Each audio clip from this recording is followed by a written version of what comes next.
Let's mic global news. नमस्कार, let's mic global news में आपका स्वागत है। मैं हूँ राखी जैन। जापान में रविवार को इवाते प्रांत के तट के पास 6.7 तीव्रता का तेज भूकंप आया है। दोपहर 1:30 बजे आए झटके के बाद मौसम विभाग ने इवाते प्रांत के लिए सुनामी एडवाइजरी जारी की। इसके बाद इवाते के ओफुनातु शहर में तटीय इलाकों में 6,000 लोगों को सुरक्षित जगहों पर जाने का निर्देश दिया गया।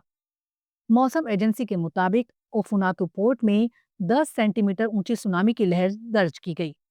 इससे पहले समुद्र में तट से करीब 70 किलोमीटर दूर कमजोर सुनामी देखी गई। सुनामी एडवाइजरी तब जारी की जाती है जब लहरें 1 मीटर तक पहुंचने की आशंका होती है। भूकंप का असर रेलवे पर भी पड़ा। ईस्ट जापान रेलवे के अनुसार तोहोकू शिंकानसेन की बिजली कुछ देर के लिए चली गई और सेंडाई से शीन आओमारी के बीच ट्रेनों की आवाजाही रोकनी पड़ी। पाकिस्तानी संसद ने आर्मी चीफ आसिम मुनीर को तीनों सेनाओं का प्रमुख बनाने के लिए संविधान में बदलाव किया है। अब उन्हें देश का पहला चीफ ऑफ डिफेंस फोर्सेस बनाया जाएगा। ये भारत के चीफ ऑफ डिफेंस स्टाफ की तरह होगा। ये नया पद इसलिए बनाया गया है ताकि सेना, नौसेना और वायुसेना आपस में मिलकर बेहतर तरीके से काम कर सकें और तीनों की कमान एक जगह से संभाली जा सके। इससे पहले ऑपरेशन सिंदूर के बाद इस साल 20 मई को पाकिस्तानी सरकार ने आसिम मुनीर को फील्ड मार्शल का दर्जा दिया था। मुनीर से पहले 1959 में सैन्य तानाशाह अयूब खान ने खुद को फील्ड मार्शल घोषित कर दिया था।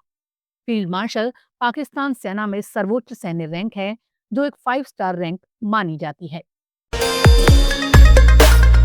भारत की राष्ट्रपति द्रौपदी मुर्मू अंगोला की अपनी राजकीय यात्रा के तहत शनिवार रात लुआंडा पहुंची।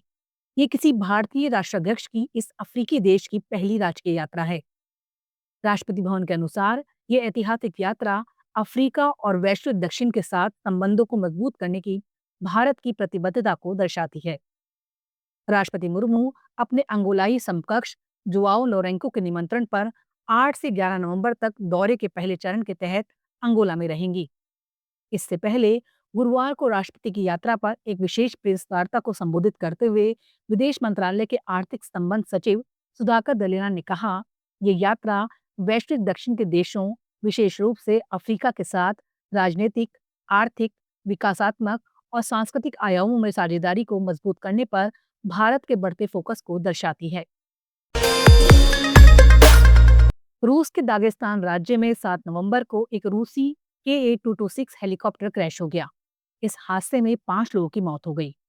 हेलीकॉप्टर नियंत्रण से बाहर होने के कारण जमीन से टकरा गया। मरने वालों में एक ही इलेक्ट्रोमैकेनिकल प्लांट के 4 कर्मचारी शामिल हैं। कंपनी ने 8 नवंबर को ये जानकारी दी। हादसे का कारण अभी पता नहीं चला है।